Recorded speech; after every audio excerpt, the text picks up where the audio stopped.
Fala pessoal, sejam bem-vindos a mais um vídeo. Eu me chamo Felipe Udi, sou analista CNPI número 2434. No vídeo de hoje nós vamos falar sobre a Ser Educacional, mais uma empresa de educação, né? A gente já falou sobre a Ânima Educação, que tem sinergias ocorrendo aí, mas está um pouquinho alavancado, uma dívida um pouquinho esticada. A Cogna, né, que agora é Croton, não me agrada muito, acho que está operacionalmente muito fraca.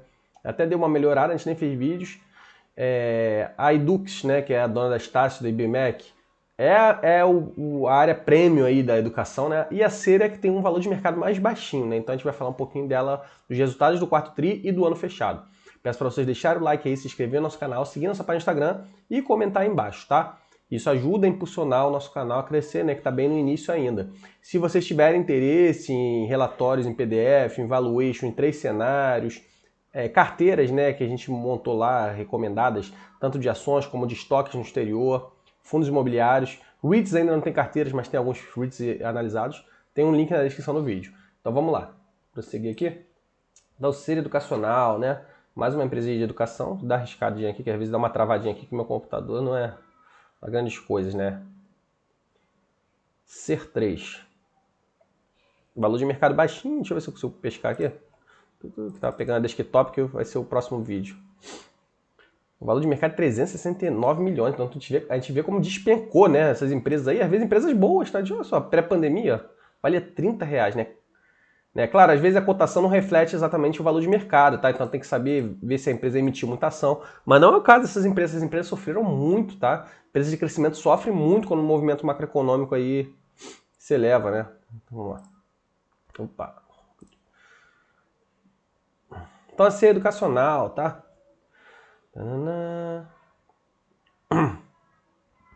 Consolidação da Unifael, né? Então eles fizeram aí a aquisição aí de uma outra universidade, do plantão veterinário, né? Então, geralmente as empresas focando em questão de medicina e tal.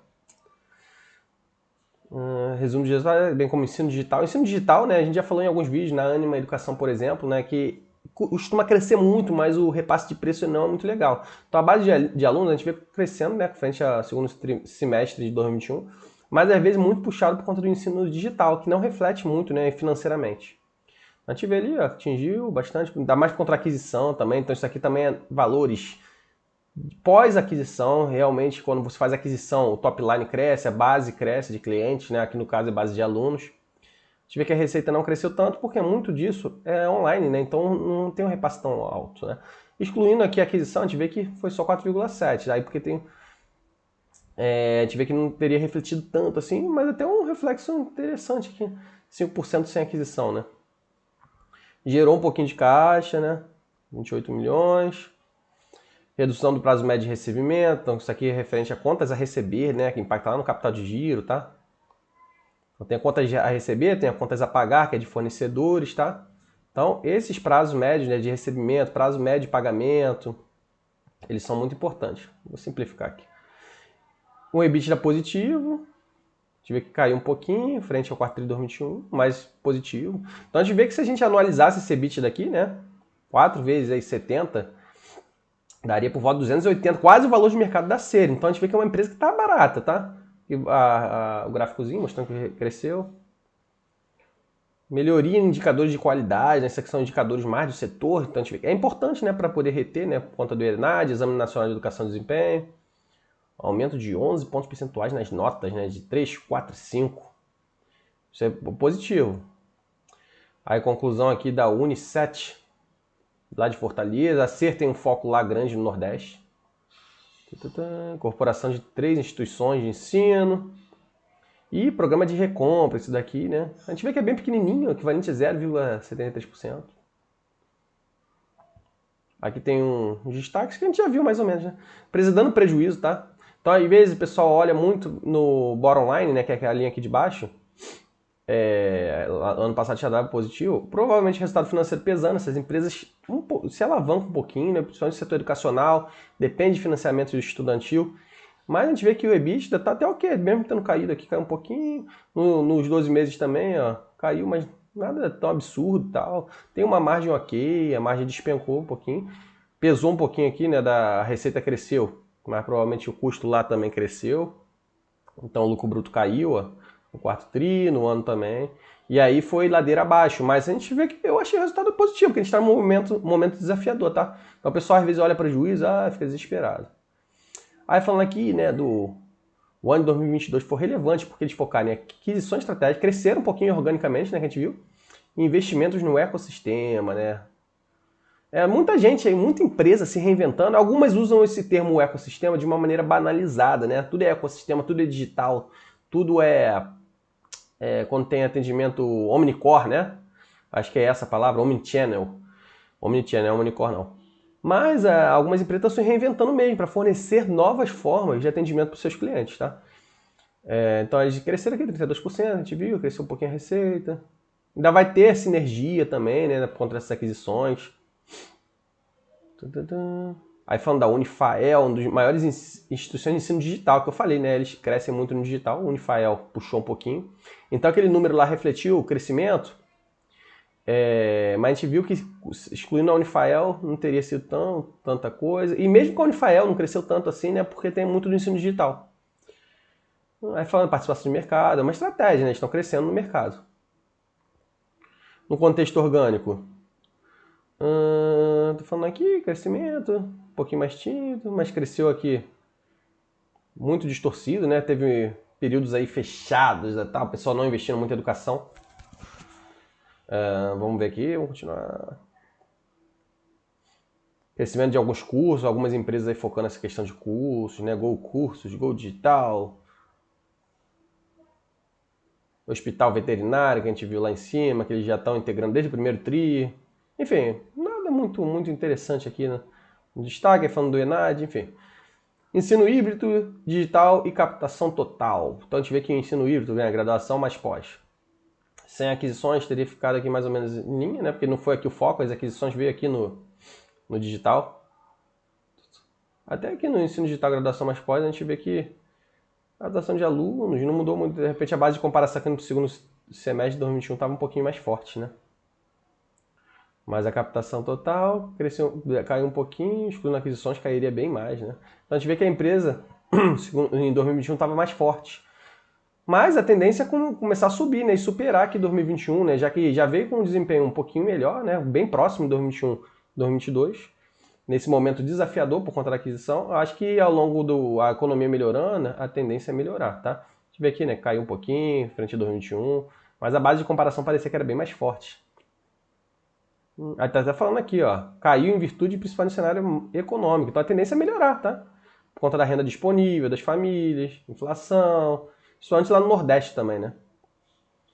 Eles também estão com uma política de desconto mais conservadora para melhorar o ticket médio, isso aqui é ponto positivo também, porque a empresa já tem uma base de alunos interessante, fez aquisição e tal. Taxa de evasão deles subiu, mas subiu bem pouquinho ó, na híbrida. Na digital subiu um pouquinho mais, mas aqui o ticket médio é mais baixo também. Base de alunos, aí um pouquinho mais, né? Evolução da base de alunos. Aqui tem o pessoal da aquisição, aqui eles nem botaram, né? Vazio aqui. Em 2020, de junho, né? Porque depois que foi aqui, né? Foi mais para baixo. Eles até excluíram a aquisição em dezembro. Aí tem pessoal que se forma, tem pessoal que sai mesmo. A gente vê aqui no digital tem uma evasão maior, né? Só antes que na graduação, na pós um pouquinho menos, mas também é grande, né? A evasão. Curso técnico é bem pequenininho, né? Isso é curioso. Então a gente também tem essa parte de curso técnico, né? De nível médio também. Captação deles. A gente vê que graduação tá boa, né? Graduação, híbrida presencial, digital sempre superior, né? Pós-graduação digital bem forte, né? Cursos técnicos é mais presencial, né? Apesar de ter um pouquinho também. A gente vê que a captação é bem superior, né? Do que os egressos, né? Mas a evasão tá bem altinha também, né? Tá saindo, aqui principalmente aqui no digital, saindo muito mais do que captando, né? Na graduação. Na pós até mais controlada, né? Que na pós é um ponto positivo. Curso técnico também mais controlado. E no total eles tiveram um pouquinho mais de evasão do que captação, né? Isso daí em junho de 2022, né? Aí depois eles fazem aqui a proporção, base de dezembro de 2022, depois dezembro excluindo aquisições e tal. A gente vê que a aquisição elevou um pouquinho. Aí ficou positivo. Ensino híbrido, semestre, né? Segundo semestre contra segundo semestre. A gente vê que esse de educação, né? Geralmente aqui primeiro semestre é mais forte. Mas aqui no segundo semestre eles conseguiram subir. Até o segundo semestre de 2021, ano digital, era bem fraquinho, ó, disparou. Mas esse daqui é feito não recorrente, né? Também. Teve aqui um piquinho de pandemia também, né? Em 2021. Cresceu agora também, 2022, base de alunos. Redução da evasão, né? No primeiro semestre que eles tiveram. E aí conseguiram ter um picozinho no segundo. Aí falando um pouquinho dos setores aí que eles trabalham, humanas, engenharia, tecnologia, saúde. Saúde tá bem forte, né? Eles também vêm focando aqui em medicina pro Nordeste, tá? Então, de repente, essa base aqui de alunos aqui de saúde, a gente vê que tá bem relevante, né, para aumentar o ticket médio. Já subiu um pouquinho aqui. E uma subidinha aqui percentual já eleva bastante o ticket médio, né, da companhia, o receita da companhia. Aí fala um pouquinho o que é proporcionalmente fiéis. A gente vê que ainda tá menor aqui, né, frente a 2021, questão de fiéis. Vamos ver se com esse governo aí vai valorizar, né, essas instituições de ensino. Total de aluno com financiamento também menorzinho. Graduação digital bem maior, né? Só que não é positivo, né? Porque graduação digital normalmente tem ticket médio mais baixo. ProUni também um pouquinho maior. Ticket médio, aqui a gente fala do ticket médio, né? Então a gente vê que digital, ó, pum, despencou. Ticket médio. Híbrido até subiu um pouquinho, né? Graduação mais pós, graduação também mais ou menos em linha. E o ticket médio total caiu, né? Então esse cenário está bem desafiador para a empresa. Vamos ver a receita, a gente vê que é a mensalidade do ensino híbrido, né? Porque ele bota o híbrido aqui, mas boa parte é presencial, tá? Bem maior, né? Então digital, a mensalidade aqui bem pequenininho e tal. Mas elevando bastante, né? Numa proporção até superior. Mesmo com aquela evasão alta. Mas é porque teve aquisição agora, tá? Teve essa aquisição, então tem que tomar cuidado, porque aqui tá até contábil. Né? Mas nos 12 meses a gente vê que eles conseguiram crescer contra a aquisição a receita. Mais uma dedução superior, então aí caiu a margem bruta. A tendência, né? Porque essas deduções de margem bruta tem desconto, eles falam que estão segurando agora. Depois tem aqui na receita líquida, né? Eles também têm a questão aí de despesas aí com o professor, despesas de sinergias aí lá no top line que dessas aquisições. De repente eles conseguem enxugar um pouquinho. A gente vê que deu bastante desconto aqui, ó, 30% de desconto e tal.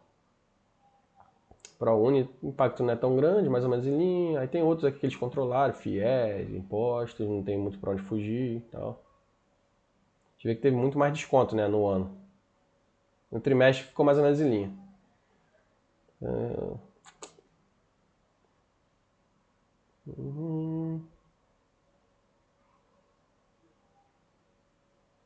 Aí aqui o gráfico que a gente viu.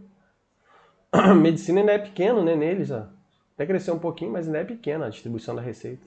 A digital crescendo e o híbrido caindo. Isso aqui não é ponto positivo, tá? Isso aqui é negativo. Digital crescer e o híbrido cair. O ticket médio no híbrido é maior, por isso de repente aquele desconto tá pesando. A medicina subiu um pouquinho, tá? Um pouquinho de aquisição aqui, né? Mas bem pequenininho ainda. Aqui os custos, né, do serviço prestado que eu falei, ó, cresceu bastante, a 29%, principalmente que pessoal em cargos contra aquisição. Aí tem outros aqui, serviços de terceiros, que veio distorcido também por conta de aquisição, provavelmente. Aí tem concessionário e tal. Então, no ano, a gente vê que o custo de serviço prestado subiu bastante. 30%. Até no trimestre, tá? Ó, se excluísse o pessoal das aquisições aqui, ó, custo de pessoal de aquisição, a linha de pessoal, encargos, né, teria aumentado 17,4%. Mesmo assim, teria tido um aumento interessante. Aí fala aqui, ponto de função de dissídio, aumento do quadro pessoal, enfim.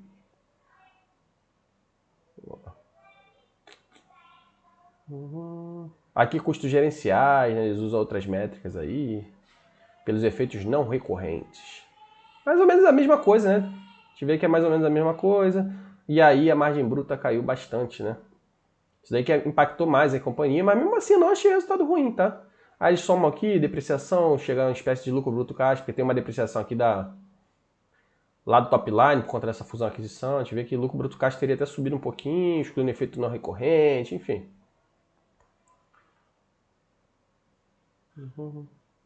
Mas a margem bruta teria caído um pouquinho, né? Caído bastante, né? Um pouquinho não, caído bastante.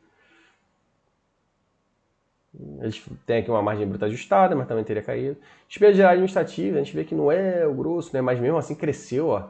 Pessoal em carro, cresceu aqui serviço prestado à pessoa jurídica, cresceu aqui em publicidade. Então a empresa está com um gasto acelerado aqui também, tanto no ano como no trimestre. Aqui, no trimestre até controlou um pouquinho mais, né? Mas mesmo assim crescendo bastante. Materiais de expediente. Retorno também aí do pessoal, volta presencial, pandemia reduzindo, né? A gravidade, né, da situação sanitária, muita gente voltando aí, então acaba pesando. Vamos ver se de agora em diante ele vai conseguir enxugar isso aí. Mas até aqui, ó, no trimestre não foi tão ruim como no ano. No ano foi pior. Aqui, de novo, uma visão gerencial. Tive que teria crescido um pouquinho menos no ano, mas também teria crescido bastante. A gente vê que pessoal é o grosso, né? Porque professor, né, em geral, o pessoal que trabalha diretamente lá. Aqui no despesa geral administrativa não é professor, né? É mais o pessoal do lado financeiro, enfim. Pessoal da publicidade também, que tem que divulgar bastante aí para contra a concorrência. Administrativo, que recebe o pessoal para inscrição, matrícula nos cursos. Aqui a gente vê que sem o ajuste, né? Porque lá no início a gente vê que a EBITDA estava positivo. Sem ajuste estaria com a EBITDA negativo, né? Porque teve aqui aluguéis mínimos pagos e custos e despesas. Isso aqui é positivo, né? Custos e despesas não recorrentes. Esses custos e despesas não recorrentes por conta de fusão e aquisição, né? Então a gente vê que teve um gasto aqui, esse gasto aqui que deixou o EBITDA negativo. Realmente o ajuste faz um pouquinho de sentido. Eles tiveram multa rescisória para redução de quadro funcionário, eles não, já enxugaram um pouquinho durante a aquisição, né? Então no ano a gente vê que teve uma despesa aqui que não vai se repetir nos próximos trimestres, nos próximos anos, né? Mas no ano, mesmo assim, no ano a gente estaria com a EBITDA positiva, caiu bastante, mas estaria positivo, 190 milhões. Então assim, quase metade do valor de mercado da empresa, tá? Aqui eles também diminuíram aqui a depreciação e amortização para chegar aqui no resultado operacional e tal. E ajustado a gente viu aqui que estaria patamar até próximo, né, do que do ano anterior. Então eu acho que eles têm tudo para ir melhorando, tá, ao longo do tempo. Aí eles destrincham aqui as despesas não recorrentes, né? A perda no valor de ativos, né? Teve um impacto grande aqui.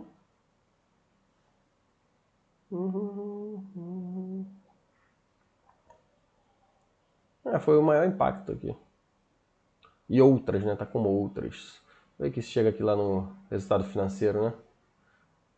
A gente vê que a margem, por mais lá que na receita não seja toda medicina, olha como que vem boa parte da margem, né? Aqui aumentou ainda mais, né? No 422, né? Parte de medicina. Então, assim, um grosso bem alto, né?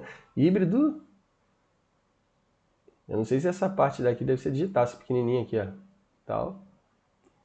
É aqui híbrido, né? Porque digital não tem uma margem alta, não. Deixa eu ver se tá explicando aqui. Não tá não.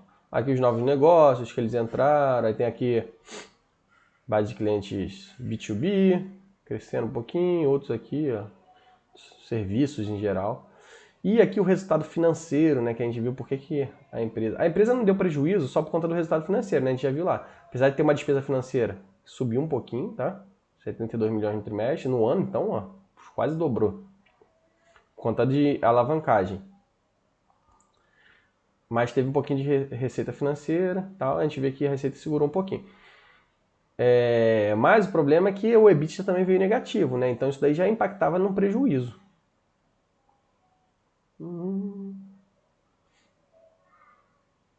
Aí eles falam, né? Eles tiveram aumentozinho no endividamento da companhia, aumento no endividamento financeiro e o aumento do CDI por conta da Selic. Eles têm um empréstimo em moeda estrangeira também. Vê se eles falam do endividamento aqui mais pra frente. Mais uma vez, resultado financeiro, cresceu um pouquinho.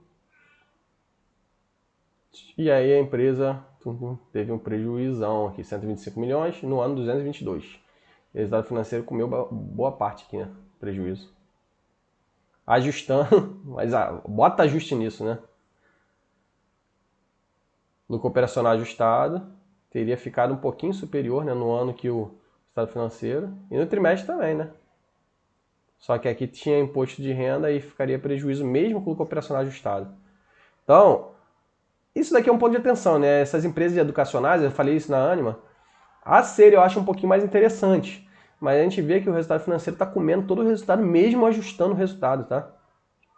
Aí aqui eles ainda botam aqui, ó, reconciliação para lucro líquido, tirando arrendamento, despesa de aluguel, depreciação de aluguel, juros sobre arrendamento. Enfim. Não dá para tu tirar tudo, né? Mexer em tudo aí, né? Conta prazo médio de recebimento, a gente viu que eles deram uma melhoradinha. Ó, prazo médio de recebimento aqui estava em 118 dias, agora ficou 110. Prazo médio de recebimento líquido, né, por conta do FIES. A gente vê que o FIES impacta bastante, né? De maneira positiva reduziu bastante. Mas aqui, totalizando tudo aqui, ficaria mais ou menos em linha. Não teve grandes impactos. Capex. Capex é importante a gente ver, né? A gente vê que... aqui no Capex, eles não estão nem botando a aquisição, né, da empresa, né? Porque a aquisição da empresa deve ter sido grande. 29 milhões no trimestre, no ano 100 milhões. A gente vê que cresceu um pouquinho o Capex, né? Até no trimestre também. Mais equipamentos, aquisição de imóveis. Foi mais equipamentos aqui, né? Só teria que ver, porque aqui esse Capex eles não estão botando a aquisição das empresas, né? Um pouquinho da distribuição, ver aqui equipamentos, biblioteca de TI, depois aquisição de imóveis, construção, reforma de campo e tal. Então a gente crescendo o Capex. O que eles botaram aqui em cima? Em 2022, o pagamento da dívida de aquisição refere-se principalmente aos valores da aquisição da Unesc, Unifasb, tá falando da dívida, né? Mas aqui não tá destrinchando a dívida aqui. Pagamento da dívida. Tem aqui. Então a gente vê que o pagamento da dívida das aquisições aqui, compromissos a pagar, é bem superior até o Capex. Não, bem superior não, quase a mesma coisa que o Capex, né? No trimestre. E no ano, bem superior, né? Então a gente vê que esse Capex daí foi bem pesado, né? 400 milhões. E em 2021 já tinha sido grande também, tá? Então a empresa está alavancando para crescer, tudo bem, mas ainda não está dando um retorno tão forte. A gente vê que ela tem um caixa aqui restrito, caixa total aqui é 383, por conta dessas questões de financiamento, um endividamento de 1 bi. Então tem endividamento pesadinho, tá? E aumentou bastante, 51% de aumento. A boa parte aqui de longo prazo, tá? Empréstimo e tal, debênture também. Não é um grande problema, mas parece que em algum momento eles vão ter que emitir dívida, tá? Inclusive, ó, que o dívida líquida sobre EBITDA, mesmo ajustado, está em patamar alto. Então imagina sem ajuste, tá? Sem ajuste, esse patamar estaria elevado. Então, eu achava que a Ser poderia estar um pouquinho mais interessante que a Anima e tal, mas tá com esse endividamento pesado também. Essas empresas educacionais bem complicadas, tá? Essa questão de endividamento, aí falar um pouquinho aqui do FCO.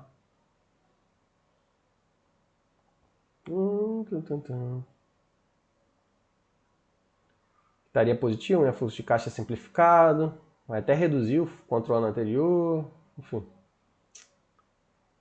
Acho que não tem mais nada demais não. Acho que basicamente foi isso aí. Então assim, a Ser Educacional e a Anima são empresas aí que eu acho que promissoras, mas eu acho que vão precisar emitir ações em algum momento para controlar essa dívida. Por mais aí que a Selic vai baixar em algum momento, a empresa ainda não está madura o suficiente, nenhuma das duas, né? Elas estão crescendo, estão com sinergias, mas o endividamento está pesando bastante. Então, para eles controlar o endividamento, em algum momento eles vão ter que emitir e vai diluir os acionistas. Então, eu acho que a gente pode esperar um pouquinho, eu acho que tem empresas mais interessantes para investir nesse tipo de empresa. São empresas interessantes, tá? Tanto como a Anima, tá? Eu acho que são duas mais promissoras aí. A Edux é mais prêmio e tal, é uma empresa aí que está mais sólida no mercado, mas também não pode ser que não tenha um upside tão forte, né, como essas duas. Porém, essa questão das emissões aí de ações, provavelmente para controlar a dívida, vai pesar aí ao longo do tempo. Pessoal, espero que eu possa ter contribuído para vocês de alguma forma. Peço para vocês deixarem o like, se inscrever no nosso canal, seguir nossa página no Instagram, comentar aí embaixo. E se tiver interesse no nosso serviço de análise, o link vai estar na descrição do vídeo. Valeu, forte abraço.